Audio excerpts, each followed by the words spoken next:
bienvenue à la vitamine du cœur. Aujourd'hui, nous allons prendre notre vitamine P. J'ai dit, oh, j'en ai jamais entendu, qu'est-ce que c'est la vitamine P? C'est la vitamine de la prière. Aujourd'hui, on va parler de la prière. Qu'est-ce que c'est que la prière et peut-être qu'est-ce que ce ne l'est pas? Vous savez, dans Matthieu 6, quand c'est la seule chose que les disciples lui ont demandé de leur enseigner. Elle dit, parce que c'est vrai qu'ils ont dû le voir, l'entendre, l'observer, et sa manière de prier était complètement différente de la manière de prier des pharisiens et des personnes religieuses qu'ils avaient entendues auparavant. Et ça leur avait attiré l'attention, et un jour, on dit, Jésus, enseigne-nous à prier. Et Jésus a commencé à leur dire, d'abord, ce que la prière n'était pas. Alléluia, ce serait intéressant. Il leur a dit, et il a dit, la prière, ce n'est pas comme les hommes les religieux qui prient à haute voix, qui prient avec une certaine voix, qui prient de certaines paroles. Vous avez déjà entendu des fois des paroles, des personnes dans l'église, des fois, tout d'un coup c'est le moment de la prière, et leurs voix prennent une intonation différente.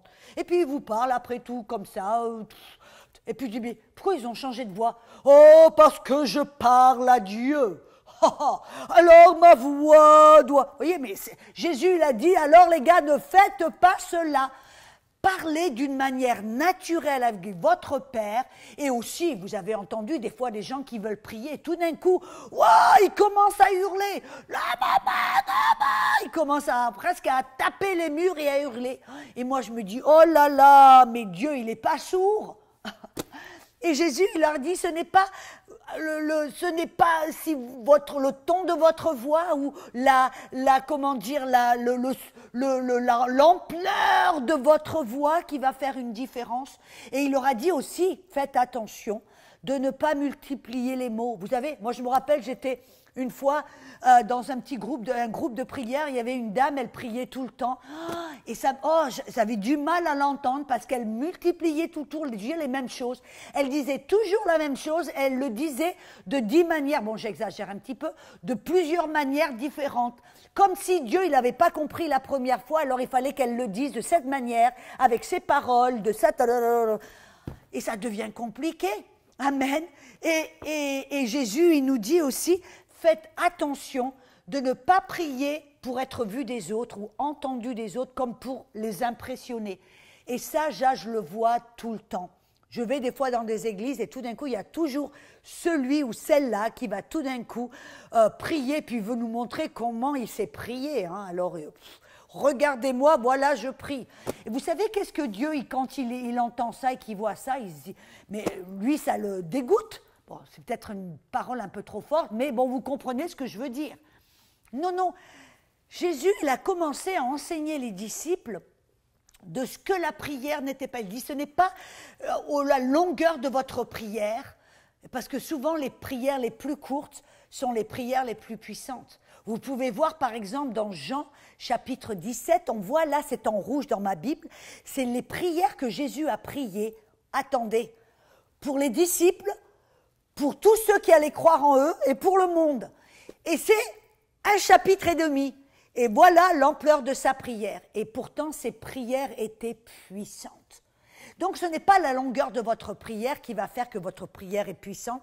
Ce n'est pas la multiplication des paroles ou de le dire de différentes manières qui va avoir un impact. Ce n'est pas la hauteur de votre voix ou le son de votre voix ou surtout pas le faire devant les autres pour être vous, la motivation de votre cœur.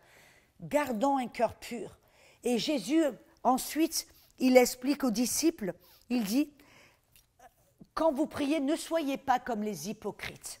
Alors, on doit vraiment faire attention, voyez, parce que des personnes aiment prier, ça ne veut pas dire qu'automatiquement ils sont super spirituels, voyez. Des fois, des personnes qui aiment prier le plus sont les personnes les plus hypocrites, les plus, comment je pourrais dire, qui qui ne sont pas plaisantes à Dieu. Moi, vous voyez, j'ai vécu en Inde, au Népal, et puis j'en ai entendu des gens qui priaient. J'ai vu les musulmans qui prient, les hindous qui prient, les bouddhistes qui prient. Oh, ils aiment prier pendant des heures, à toutes les heures de la journée, et pourtant leurs prières n'ont aucun impact.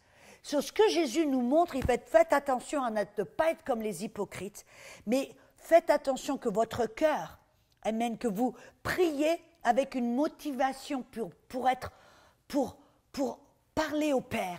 Et Jésus leur a dit là tout de suite, la vraie prière, c'est une prière où vous vous adressez au Père comme votre papa. Il dit, quand vous priez, alléluia, vous vous adressez à Dieu comme votre papa, votre Père.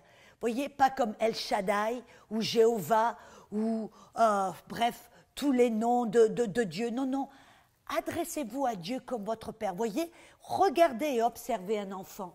Quand un enfant parle à son père, un enfant ne va pas tout de suite changer sa voix. « Oh Père, j'ai faim, pourrais-je avoir un casse-croûte aujourd'hui ?» Ou il ne va pas commencer à demander « Père, s'il te plaît, je veux du pain. Oh, je pourrais, s'il vous plaît, avoir une denrée pour aujourd'hui. Oh, au cas où tu n'as pas compris, je voudrais avoir les aliments du jour. Ou qu'est-ce que c'est sur le menu aujourd'hui? Oh Père, mon Père et oh Dieu céleste. » Non. Voyez, un enfant va vers Dieu tout simple, sans complication, et il ne va pas avec la voix haute, des prières longues et compliquées. Non, il va tout simplement en disant « Papa, s'il te plaît, j'ai faim. Pourrais-je avoir quelque chose à manger ?» C'est tout simple. Et voilà. Et voyez, votre Père, c'est ce qu'il veut. Il veut que vous priez avec un cœur sincère, un cœur pur, vous adressez lui comme votre Père. Et la prière, vraiment, qu'est-ce que c'est la prière? Ce n'est pas simplement pour recevoir quelque chose ou pour changer le monde ou pour intercéder. La prière, qu'est-ce que c'est? C'est une communion toute simple avec Dieu. Voyez, quand on lit dans la Bible, il y avait des hommes de Dieu, par exemple Noé ou Enoch, ou Abraham, vous savez qu'ils n'avaient pas de Bible, et pourtant la Bible dit qu'ils marchaient avec Dieu. Qu'est-ce que ça veut dire? Ça veut dire qu'ils communiaient avec Dieu, ils parlaient à Dieu, ils l'écoutaient, ils avaient une relation avec Dieu, et c'est comme cela qu'ils marchaient avec Dieu. Moi, je me rappelle, des fois, ça me plaît d'aller, je vis près de la mer, je vais des fois avec mon mari sur le bord de la mer, et puis on marche ensemble. Et c'est un moment où on peut se parler, on marche et on se parle, et c'est comme cela. C'est cela la prière. La prière, ce n'est pas, et surtout mes amis, ne rentrez pas dans le piège en disant, oui, c'est vrai que des fois on est appelé à prier pendant de longs moments, mais ce n'est pas combien d'heures on va prier. Vous pouvez prier toute la journée. Vous pouvez être dans votre voiture, là, et tout d'un coup, vous voyez un beau coucher de soleil, et vous dites, oh, papa, merci pour ce beau coucher de soleil. Vous voyez, il y a quelques jours de cela, c'était mon anniversaire, et puis j'ai vu, Dieu m'a donné le plus beau coucher de soleil que j'ai jamais vu. Et là, j'ai dit, waouh, j'étais en extase, en gratitude, et je disais, oh papa, waouh, merci pour ce coucher de soleil, tu es tellement bon. Oh, comme je t'aime, Père. Oh, vraiment, quel beau cadeau tu m'as donné pour mon anniversaire. Vous voyez, ça, c'était de la prière, mes amis. Vous pouvez peut-être aller pour un petit jogging ou faire de la marche, et puis vous pouvez parler à Dieu en versant votre cœur ou en partageant vos petits secrets, en lui demandant des conseils, en lui parlant de ce qui s'est passé dans la journée. Eh bien voilà, mes amis, c'est la prière. Voyez, oui, je suis au courant, bien sûr, qu'il y a d'autres prières pour l'intercession, peut-être pour des supplications ou autres. Mais vous savez, Adam, quand il marchait dans le jardin, il marchait avec Dieu, il parlait avec Dieu, il priait. Et il n'avait pas Adam n'était pas dans l'intercession, dans la supplication, non.